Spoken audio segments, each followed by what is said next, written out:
주의 말씀은 내 발의 등이요 내 길의 빛이니이다. 아멘.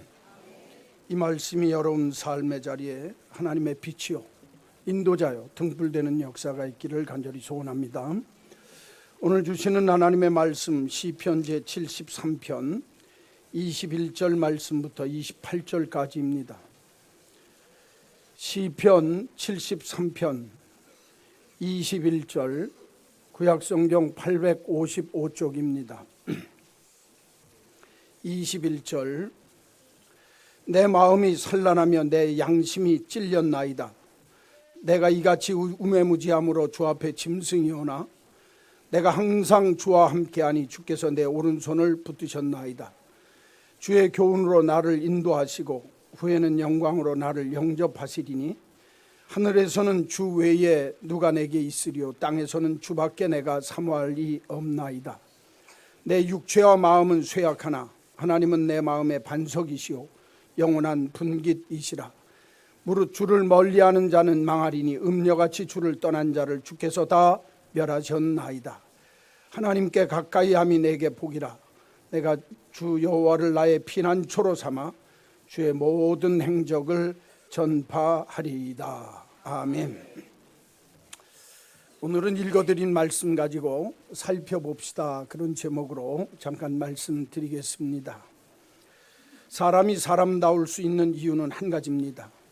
돌이켜보고 생각하고 돌이켜보고 다시 생각해서 자기 자신의 삶의 모습과 믿음의 모습을 바꿀 수 있다고 하는 것, 변화시킬 수 있다고 하는 것이 하나님의 은혜고 또 사람다움을 찾을 수 있는 모습이라고 생각이 됩니다. 여러분, 사람들이나 이 동물들은 뼈가 있어가지고 심장이나 간 같은 오장육부 이 모든 기관, 중요한 기관들을 잘 보호할 수가 있습니다. 그런데 곤충들은 이 뼈가 없기 때문에 너무 작아서 뼈가 없습니다. 뼈가 없이 자기의 몸 기관들을 잘 보호하기 위해서 딱딱한 외골피라고 해서 바깥에 있는 그 껍데기들이 딱딱해져서 보호할 수 있게 만드는 겁니다. 그러니까 이 곤충들은 내가 성장하려고 하면 그 성장하기 위해서 껍질을 벗어야 합니다. 그 껍질 벗는 것을 탈피라고 합니다. 그 껍질 벗게 되어지는 이 탈피를 하게 되어질 때 그 탈피라고 하는 자기의 껍질이 벗어져야 이전보다 더 큰 몸으로 성장할 수가 있습니다. 그런데 그 탈피라고 하는 말이 어디서 나왔냐면 라틴어의 변화라고 하는 데서 나왔습니다. 그러니까 쉽게 얘기하면 내가 변화받고 내가 커지기 위해서 변화받으려고 한다면 내 껍질을 깨뜨려야 한다 그 말이에요. 우리 신앙생활도 똑같습니다. 그냥 내 모습 이대로 있으면 그저 밤낮 그 모습이 그 모습입니다. 내 삶의 모습은 뼈다귀로 보호하고 있는 것 같아도 내 영혼의 모습은 내가 더 커지기 위해서는 변화를 겪어야 합니다. 여러분, 본래 시간이라고 하는 건 끝이 없는 겁니다. 무슨 누가 언제 2018년도 12월 30일, 31일 마지막 주 누가 그렇게 만들었습니까? 사람들이 쉽게 자기의 삶을 시간으로 쪼개기 위해서 약속해서 만들어 놓은 게 연월일이라고 말이에요. 그러니까 인생을 살면서 1년이 갔다. 그거 1년이 가나 2년이 가나 내년에 31년도 2009년도 2018년도 31일이 지나가고 12월 31일이 지나가고 1월 1일이 와도 그 시간은 그냥 지나가는 겁니다. 거기를 우리가 매듭을 하나를 만들어 놓는 겁니다. 2018년도 12월 31일 이게 우리 2018년도 한 해를 마감한다. 그래서 연도를 내가 사는 연도를 그저 그렇게 잘라서 우리가 약속으로 만들어 놓은 게 인간이 지키는 시간입니다. 본래 시간은 영원한 거예요. 우리에게 주어진 시간만 내가 살고 가는 것뿐이라서 그렇지 언제 몇 월 며칠 몇 년 몇 월 며칠 그거는 인간이 만들어 놨을 뿐이라고 말이에요. 왜 그렇게 만들었을까? 이유는 하나입니다. 우리도 한 해를 마감하면서 일정 기간 동안에 한 매듭을 한번 지어보고 새롭게 한번 출발해서 새 시간을 만들어 보자. 의미를 부여하기 위해서 그렇게 한다 그 말이에요. 그러면 우리가 이제 신앙생활이라고 하는 것도 가만히 보면 내가 진짜 지난 1년 동안에 내 믿음의 모습이 어땠나? 한 번쯤은 내 믿음의 껍데기를 다시 한번 살펴보고 그 신앙의 껍데기 속에다 알곡을 잘 채워서 실속 있는 믿음의 모습으로 만들어야 신앙의 변화가 있지. 그냥 오늘은 오늘, 내일은 내일, 작년은 작년, 또 후년은 후년, 그때가 그때, 그때가 그 타령으로 넘어가면 아무런 변화가 없다 그 말입니다. 오늘이 2018년도 12월 30일 마지막 주일인데 한번 우리들이 내 믿음의 모습을 점검해보자, 살펴보자 그 말입니다. 특별히 오늘 시편 73편을 보면 아삽이라고 하는 사람이 지은 시인데, 시편에 보면 이 아삽이라고 하는 사람이 지은 시가 한 10여 개 되어지는데 그 10여 개 중에서도 이 시편 73편이 아주 유명한 시 중에 하나입니다.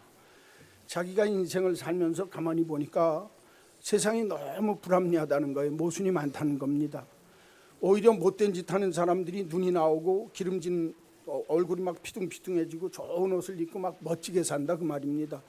그러니까 세상을 살면서 왜 인생이 이렇게 불합리하고 모순이 있을까?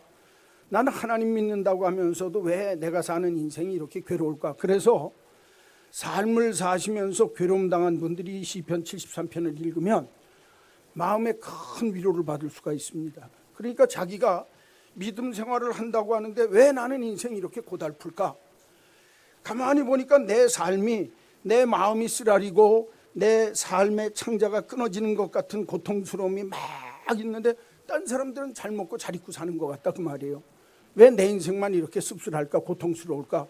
한탄하는 소리가 이 속에 나옵니다. 그런데 이 사람이 하나님의 성전에 가서 예배를 드리면서 하나님 앞에 서니까 아하, 인생이라는 게 꼭 잘 먹고 잘 입고 모순되어지고 불합리한 세상 속에서 삶을 살면서 그런 것만이 좋은 것처럼 보였는데 내가 하나님 앞에 와서 나를 가만히 돌이켜보면서 살펴보니까 그것만 복은 아니더라.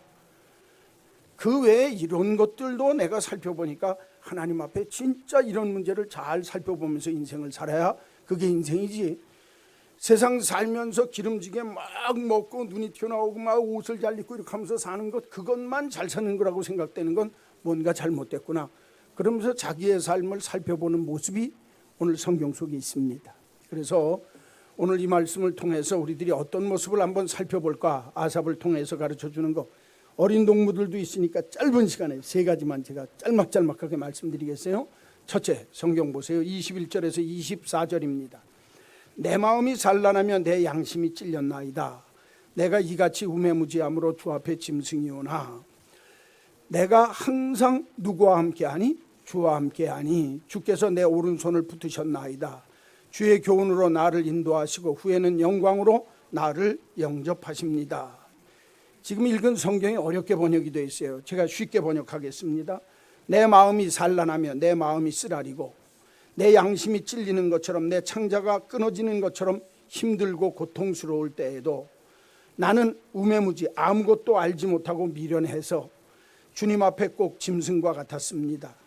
그래도 내가 항상 주님과 함께하니 주께서 나의 오른손을 잡아주셔서 주의 교훈으로 나를 인도하시고 마침내 주의 영광으로 나를 영접해 주실 것입니다. 할렐루야. 그러니까 이 본문 내용이 뭐냐면 이 사람이 막 마음이 싱그럽다 그 말이에요. 마음이 산란하고 마음이 막 복잡하고 쓰라리다 그 말이에요. 왜? 인생이 힘들고 고달파서 내가 창자가 내 양심이 찔렸나이다. 내 창자가 끊어지는 것처럼 삶이 고통스럽고 힘들고 내 창자에 막 찢어지는 아픔이 있는 것처럼 그런 어려움이 있을 때라도 내가 가만히 보니까 정말 무지하고 아무것도 알지 못해서 꼭 짐승같이 내가 인생을 살았다는 겁니다. 그런 내가 인생을 짐승같이 살면서도 가만히 돌이켜보니까 그렇게 힘들고 어려울 때도 내가 주와 함께 했더니 하나님이 내 오른손을 잡아주시고 나를 인도해 주시고 나를 영광으로 영접해 주시는 것을 내가 봤습니다 라고 고백하는 겁니다. 여러분, 오늘 이 시편 기자의 고백 속에서 한 가지 우리가 지난 1년을 돌이켜보면서 뭐를 확인해야 되느냐? 당신 힘들고 어려운 인생 속에서도 주님, 항상 주님과 함께 하셨습니까? 하는 질문을 묻는 겁니다. 여러분, 제가 여러분에게 묻겠습니다. 내가 정말 창자가 끊어지는 아픔이 있고 내 마음이 막 쓰라릴 정도로 고통스러울 때라도 나는 주님과 항상 함께하며 사셨습니까? 자신 있게 대답할 수 있어야 되는 거예요. 예, 제가 정말 힘들고 어려운 때, 그런 때가 있었지만 내가 주님 떠나지 않고 살려고 몸부림쳤습니다. 그 사람 인생 잘 산 사람이에요. 삶이 아무리 고달픈 인생을 살았어도 그 사람은 인생이 복된 인생이라는 거예요. 왜? 하나님과 함께하는 삶을 살았더니 내가 짐승같이 아무것도 모르고 무식하고 무지한 그런 미련 곰덩어리인데 하나님하고 함께하는 것만 믿고 우직하게 왔다 그 말이에요. 그랬더니 돌이켜보니까 하나님이 내 오른손을 붙들어 주시더라는 거예요. 나를 하나님이 인도해 주시고 훗날 나를 하나님의 영광으로 영접해 주시는 자리에 나를 서도록 만드셨더라. 이게 아삽의 고백입니다. 저는 우리 한마음 믿음의 식구들에게 부탁합니다. 여러분, 신앙생활은 야삭 빠르게 하는 게 아닙니다. 좀 우직하고 미련하게 해야 됩니다. 정말 내 마음이 찢어지는 것 같고 내 고통이 창자가 찢어지는 것 같은 아픔과 고통 속에서도 나는 하나님밖에 없어요. 난 주님과 함께 하지 않으면 난 죽어요. 그렇게 하고 미련 떨는 우직한 짐승처럼 내가 그렇게 미련하게 믿음 생활을 해요. 하나님이 오른손으로 붙들어 주시고 하나님이 인도하시고 훗날에는 영광도 보게 하신다. 할렐루야. 우리에게 분명히 말씀해 주고 있다 그 말이에요. 복음성가가 보면 주님과 함께라고 하는 복음성가가 있습니다. 여러 가지 주님과 함께라는 복음성가가 있는데 그중에 박정림이라고 하는 사람이 지은 주님과 함께라고 하는 그 찬송 가사에 보면 이런 가사가 나옵니다. 주님과 함께 걸어가는 이 길이 어려울 때에도 두려울 때에도 나는 포기하지 않으리. 주님과 함께 걸어가는 이 길에 환난이 와도 시험을 당해도 나는 포기하지 않으리. 좁은 길 가시밭길도 주님과 함께라면 기쁘게 걷겠네. 주님과 함께 걸어가는 이 길이 낙심될 때도 감당하지 못해도 나는 포기하지 않겠네. 주님과 함께 걸어가는 이 길에 핍박이 와도 유혹이 와도 나는 포기하지 않겠네. 좁은 길 가시밭길 주님과 함께라면 기쁘게 걷겠네. 주님과 함께 걸어가는 이 길은 은혜로운 길, 참 생명의 길. 나는 주님과 함께 걷겠네. 영원하신 주님과 함께 걷겠네. 할렐루야. 여러분, 이 사람도 인생을 살면서 환난이 있었습니다.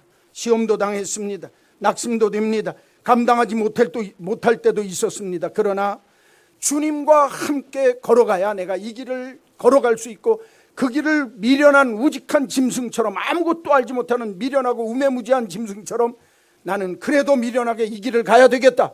걸어가면 하나님이 끝까지 오른손으로 그의 오른손이 나의 오른손을 붙드시고 나의 앞길을 인도하시고 나를 영광의 자리에 인도해 주실 줄로 믿습니다. 이게 아삽의 고백이에요. 여러분, 지난 1년 동안 어떻게 사셨습니까? 이런저런 이유 때문에 주님을 멀리한 적은 없습니까?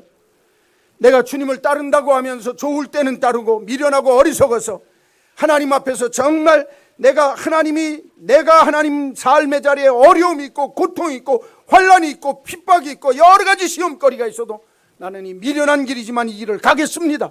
그러면서 걸으셨습니까? 아니면 야싹 바르고 내 계산 때문에 내 생각 때문에 하나님 믿는데 이런저런 이유와 핑계를 대면서 하나님과 함께 걸어가는 그 길에 동행하지 못하는 어리석은 신앙인 아니었느냐 그 말이에요. 여러분, 내가 미련한 짐승처럼 주님과 함께 그 길을 걸었다라고 하는 그 말씀 속에는 신앙이 생활화되어진 것을 말하는 겁니다. 예수 믿는 사람은 생활신앙이 있어야 합니다. 내가 믿는 믿음의 모습이 삶의 모습으로 변화되어지고 삶의 모습으로 바뀌지 아니하면 그건 아무리 주님 닮고 주님과 함께 간다고 해도 거짓말입니다. 저는 우리 한마음 믿음의 식구들에게 부탁합니다. 이제 한 3일 남은 이 시간 동안에 여러분들이 신년 축복 예배를 맞이하기 전에 내가 2018년도 우직한 짐승처럼 미련하게 우직한 신앙을 가지고 어떤 상황과 역경 속에서도 어떤 삶의 여건 속에서도 나는 주님과 함께 동행하였는가 스스로에게 물어볼 수 있는 3일 어간이 되셔서 여러분들의 믿음을 재점검하는 축복이 있기를 간절히 소원합니다. 두 번째로 보면 25절 말씀과 26절 말씀에 하늘에서는 주 외에 누가 내게 있으리요 땅에서는 주밖에 내가 사모할 이 없나이다. 내 육체와 마음은 쇠약하나 하나님은 내 마음의 반석이시오 영원한 분깃이시라. 할렐루야. 두 번째, 하늘에서는 주 외에 땅에서는 주 밖에, 주 외에 주 밖에. 그 말은 다른 말로 얘기하면 나는 하늘과 땅에서 오직 주님만. 여러분, 오직 주님께만 내 마음을 쏟았는가? 두 번째 질문입니다. 한번 따라서 합시다. 오직 주님께만 내 마음을 두었는가? 이 말은 신앙의 순수성에 대한 문제입니다. 여러분, 믿음은요, 섞이면 싫어합니다. 섞인 건 안 좋아요. 제 친구가 명동에서 사업할 적에 절 보러 나오라고 그러는데 그 친구는 절 보러 뭘 먹겠냐고 그러는데 제가 지나가다 보니까 섞어찌개라고 딱 있어요. 그래서 나 섞어찌개, 명동의 은행 뒤에 섞어찌개 파는 유명한 식당이 한 100군데가 있습니다.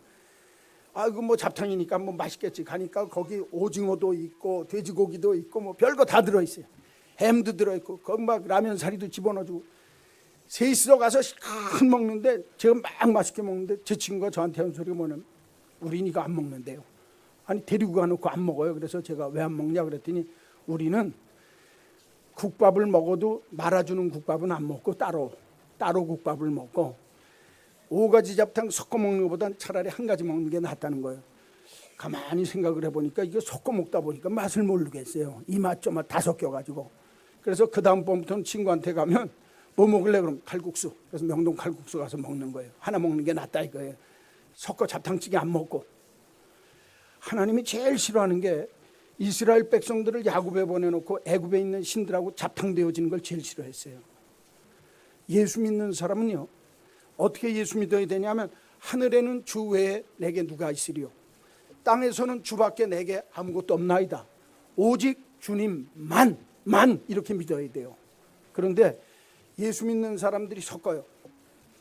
주님도 좋아합니다. 주님도 좋아합니다. 재물도 좋아합니다. 거기다 재물도 섞어요. 섞어찌개로 하는 거예요. 내가 명예도 건강도 세상의 행복도, 그러니까 인간적인 걸 그 안에다 다 섞어 넣는 거예요. 오늘 아삽은 뭐라고 그러냐면 믿음은 순수해야 된다는 거예요. 저는 우리 한마음교회 믿음의 식구들은 여러분들의 믿음이 다른 걸로 섞이지 않기를 주의 이름으로 축원합니다. 그게 이 세상적인 욕심이든지 세상 재미든지 땅 위의 것하고 이렇게 혼합되어지는 혼합주의적인 믿음은 하나님이 가장 싫어하는 거예요.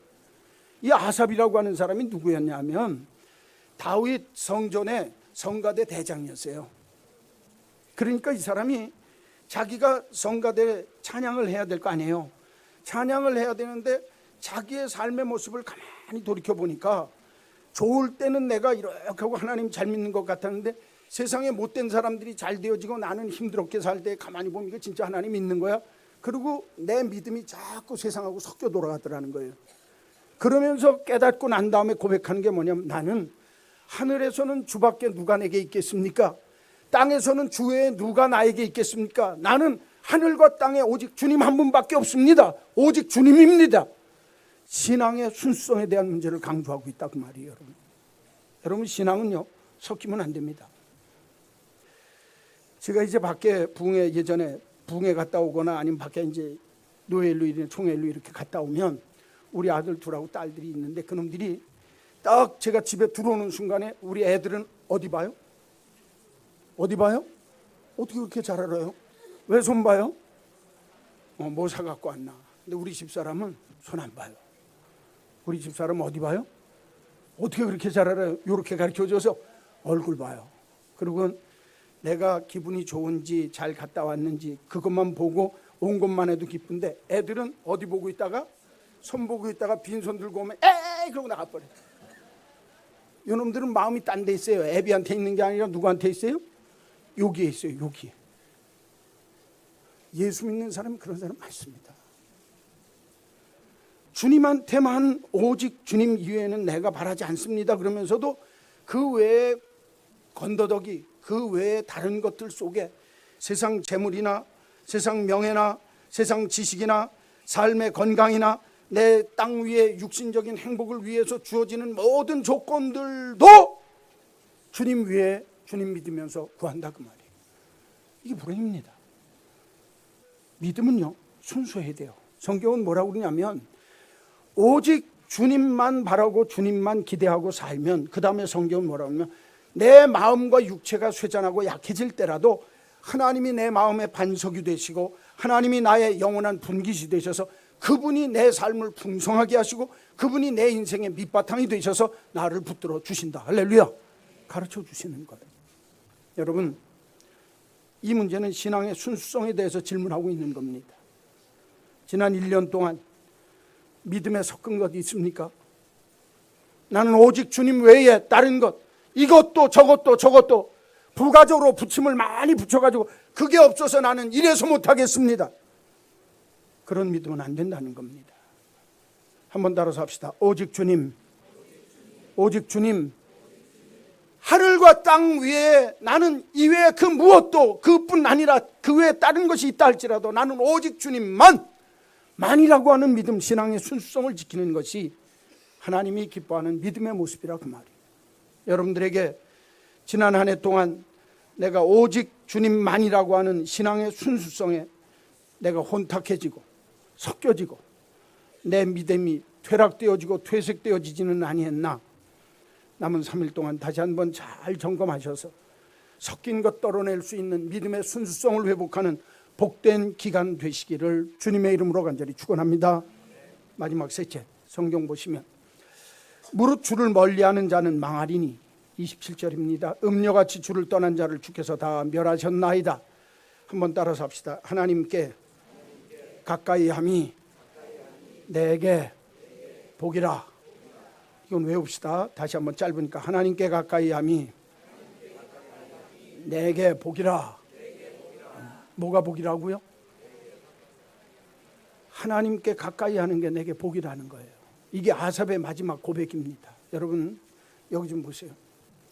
성경에 보면 창세기를 앞장에 2장부터 쭉 읽어보면 1장부터 쭉 읽어서 12장까지 읽으면 무슨 내용이 나오냐면 하나님에게서 멀어지는 장면들이 계속 나옵니다. 아담이 하나님 앞에 범죄해요. 범죄한 뒤에 아들들이 싸워서 큰아들이 작은아들을 죽여요. 분쟁이 나고 다툼이 나고 막 그러면서 하나님하고 나하고 멀어지는 장면이 계속 나옵니다. 창세기에 보면. 여러분, 이 세상에서 제일 큰 저주가 뭐냐? 하나님하고 나하고 멀어지는 게 그게 가장 불행해지는 거예요. 오늘 이 자리에 나오신 분 있으면 이 말씀 듣고 아 정말 그렇구나. 내가 이전에는 몰랐는데 하나님하고 나하고 멀어지는 게 이렇게 불행해지고 이렇게 정말 인생이 내가 얼마나 험악해지는지를 내가 알아야 되겠구나. 성경에 보면 하나님과 인간이 멀어질수록 생명나무에서 생명나무 과실을 따먹는 게 아니라 선악과를 따먹은 뒤에 하나님 앞에서 멀어질 때부터 인간 불행은 시작되어지는 거예요. 행복은 어디서 시작되느냐? 하나님께 가까이 가는 게 복입니다. 여러분, 총신대학교 교수 학장이었던 정성구 박사가 설교집을 냈는데 하나님께 더 가까이, 하나님께 어떻게? 가까이가 아니라 더 가까이 가는 게 내게 복이라는 거예요. 이 말씀이 오늘 우리들에게 주는 세 번째 메시지가 뭐냐 하면 믿음은 하나님께 내가 이전보다 더 가까이 갈 줄 아는 신앙의 진보, 믿음의 진보, 신앙의 진보성이 있어야 되는데 진보하지 아니하는 믿음, 제자리에 답보한 답보 상태로 있거나 뒤로 물러가서 후퇴하고 하나님 앞에서 정말 퇴보해서 뒤로 물러가는 믿음은 이건 불행하다는 거예요. 성경. 한번 다시 따라서 합시다. 하나님께 가까이 함이 내게 복이라. 누구 가까이 하는 게? 여러분, 오늘 다른 말씀 다 잊어버려도 좋아요. 이 세상에서 최고의 복이 뭐냐? 하나님께 가까이 하는 게 복입니다. 여러분, 파스칼이라고 하는 사람이 이런 얘기를 해요.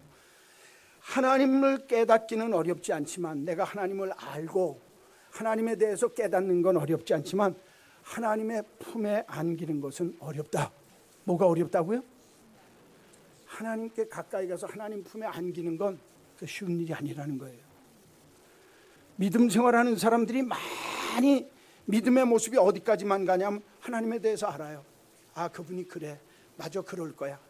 그런데 그분에게 착 달라붙어서 나는 하나님이 좋아요. 그리고 부둥켜 안고 가까이 하는 게 복인 줄을 몰라요. 제가 고양이 얘기 하나 하고 마치겠어요. 어린 동물들 때문에 우리 집에 고양이를 키워요. 모모를. 저는요 고양이는 칠색팔색하던 사람이에요. 아주 고양이 쳐다보지도 싫었어요. 개는 좋아해도 고양이는 쳐다보지도 않았어요. 근데 고양이를 키우고 보니까 고양이가 매력이 있어요. 아주 요새는 푹 빠졌어요. 제가 그러니까 고양이가 여러분 거짓말 같을 겁니다. 제가 화장실에 가면 화장실 끝나고 나올 때까지 문 앞에 기다리고 있습니다. 안 믿어지죠? 더 안 믿어지는 얘기 할까요? 제가 새벽 기도에 일어날 시간 되면 앞에 와서 냐옹냐옹 깨웁니다. 그리고 깨우고 일어나서 집사람이 문 열어주면 덜렁 내 이불. 예전엔 고양이 이불에 올라오면 아주 기겁할색을 했어요. 제가 근데 이놈이 와갖고 머리를 내 손에다 대요. 그럼 제가 긁어주면 골골골골해요. 그러면 좋다고 그러고 가자. 그렇게 하고 나오면 제가 와서 잠옷 싹 벗는 순간에 우리 고양이가 착 하고 눕습니다. 발로 한번 긁어달라고. 아, 이뻐요. 우리 집안에 서열이 분명합니다. 우리 딸이 있는데 우리 딸이 고양이 주인이에요. 걔가 키우자 그래서 키운 거예요. 2년 됐는데 이 고양이 키우는데 이놈이 이쁘다고 하면서도 똥 치워달라면 똥도 안 치워주지, 밥 주려면 밥도 안 주지. 이쁘다고 그러면서 고양이만 있으면 와가지고 아이고 이거라. 그러니까 우리 고양이가 그 옆에 가지도 않고 우리 딸만 나타나면 냅다 도망갑니다. 무서워해요. 이게 서열 2순위예요. 우리 딸이. 서열 3순위가 있어요. 누구냐? 저희 집사람이에요. 고양이 밥 주죠. 똥 치워주죠. 그런데 이놈은 집사람이 가다가 팔로 야 그러면 와서 꽉 물어요. 근데 무는데 진짜로 아프게 무는 건 아닌데 꽉 물고 너는 내 종이다 이거예요. 저리 가. 아주 우습게 생각합니다. 집사람은. 그리고 가다가 오면 집사람 누울 자리에 꼭 누워갖고 안 비켜줘요. 여기 내 자리. 진짜로 그렇습니다. 아주 자기 자리요. 집사람 아예 하순위, 3순위. 제가 1순위입니다. 아까 말씀드렸듯이 깨면 그래요. 밖에 있다가도요. 진짜로 그렇습니다. 이 거짓말 같은 얘기인데 집사람이 들어와도 쳐다도 안 봐요. 제가 누르는 소리는 어떻게 알고요? 문 앞에 와서 딱 있습니다. 고양이가 영물입니다. 그러면 들어오면 누워갖고 나 긁고서 지나가라고 딱 누워요. 그럼 제가 발로 슬슬 한두 번 긁어주면 좋다고 그러고 그다음에 와요. 제가 소파에 앉아 있어요. 소파에 앉아 있으면요 뉴스를 보거나 그렇게 하려고 이렇게 있으면 제 옆에 와가지고 툭툭 쳐요. 나하고 놀자고. 그래서 제가 등 이렇게 긁어주면 한 발을 딱 제 배 위로 올려놔요. 그럼 제가 아이고 일로 와. 그렇게 하면 싹 배 위에 올라와가지고 고양이가 다리를 딱 이렇게 하고 있어요. 그럼 제가 배 있는 데를 살살 긁어주면 골골골골골골 하기 시작합니다. 골골이를 해요. 그러다가 조금 있다가 이게 편해지면 한 다리 앞으로 놓고 두 다리 앞으로 놓고 쫙 하고 여기 배 쫙 붙어갖고 그럼 제가 아이고 이뻐라 그러면 고양이 눈이 좋아가지고 진짜 여러분 안 믿을 거야. 에이, 무슨 목사 거짓말합니까? 제가 고양이 눈이 이렇게 내려갈 때 제가 보면 환장하게 이뻐요. 이거 아주 이렇게 한번 해주고 싶은데 그러면 나도 제2의 엄마가 될까봐 계속 쓰다듬어줘. 그러면요 조금 있으면 내 배도 따뜻해지고 집에도 따뜻해지고 한 15분을 그렇게 하고 있어요. 이야. 표현을 이렇게 해서 굉장히 죄송한데 더럽게 이뻐요. 정말 이뻐요. 왜? 가까이 하거든요. 제가 가까이 하는 얘기 하려고 지금 고양이 얘기하는 거예요. 여러분 사람이 내가 이뻐하는 고양이가 나한테 가까이 착 붙어가지고 자기 사랑하는 거 알고 있는데 하물며 사람 되어진 우리들이 미물이 사람한테도 그렇게 하는데 사람 되어진 우리들이 하나님께 가까이 더 가까이 가면 누가 기뻐하시겠어요? 알기는 잘 알아요. 그렇게 하냐고 말이에요. 내가 진짜 내 마음속에서 우러나와서 난 하나님 가까이 가길 원합니다. 내 삶이 지난해보다 올해 한 걸음 더 하나님께 가까이 나가기 원합니다. 이 가까이 감의 모습이 있어야 하는데 믿음이라고 하는 게 이런 신앙적인 진보가 없으면 가까이 가지 못합니다. 제가 묻겠습니다. 2008년 시작할 때보다 지금 내 믿음이 하나님께 더 가까이 가셨습니까? 아멘 할 수 있어야 돼요. 정말 난 주님이 내게 없어서는 아니 된 귀한 분이라 나는 그분에게 가까이 더 가까이. 성경은 재물을 얻는 것이나 삶의 복을 받는 것이나 땅 위에 무엇보다도 내게 가장 귀하고 큰 복은 하나님께 가까이 함이 내게 복이라. 할렐루야. 이 고백이 나와야 된다는 거예요. 오늘 세 가지, 그냥 짧게 우습게 지나가는 것 같아도 세 가지 했습니다. 그렇죠? 너 주님과 함께 동행하고 있느냐? 둘째, 내 마음속에 오직 주님, 신앙이 생활화될 뿐만 아니라 내 신앙이 순수하냐? 세 번째, 내가 하나님께 가까이, 더 가까이 내 신앙에 진보가 있었느냐? 올해가 내일이면 끝이 납니다. 이틀 동안, 지난 1년 동안 내 믿음의 신앙이 순수했는가? 하나님께 더 가까이 가는 신앙에 진보가 있었는가? 내 삶이 어떠하든지 나는 주님과 함께 동행하는 내 삶 속에 신앙이 삶과 동일화되어져서 생활신앙으로 하나님께 가까이 했는가? 살필 수 있는 복된 날 되시기를 주의 이름으로 간절히 축원합니다. 거룩하신 하나님, 지난 한 해를 돌이켜보면서 오늘 시편 기자 말씀을 통해서 내가 주님과 항상 동행했는가? 오직 주님께만 내 마음을 두었는가? 나는 주님께 얼마나 더 가까이 하였는가? 신앙의 생활화, 신앙의 순수성, 신앙의 진보에 대해서 정말 내일 그리고 정말 남은 이 귀한 연말의 때에 우리의 믿음을 다시 한번 살펴보는 귀한 때가 되게 하여 주옵소서. 예수님의 이름으로 기도하옵나이다. 아멘.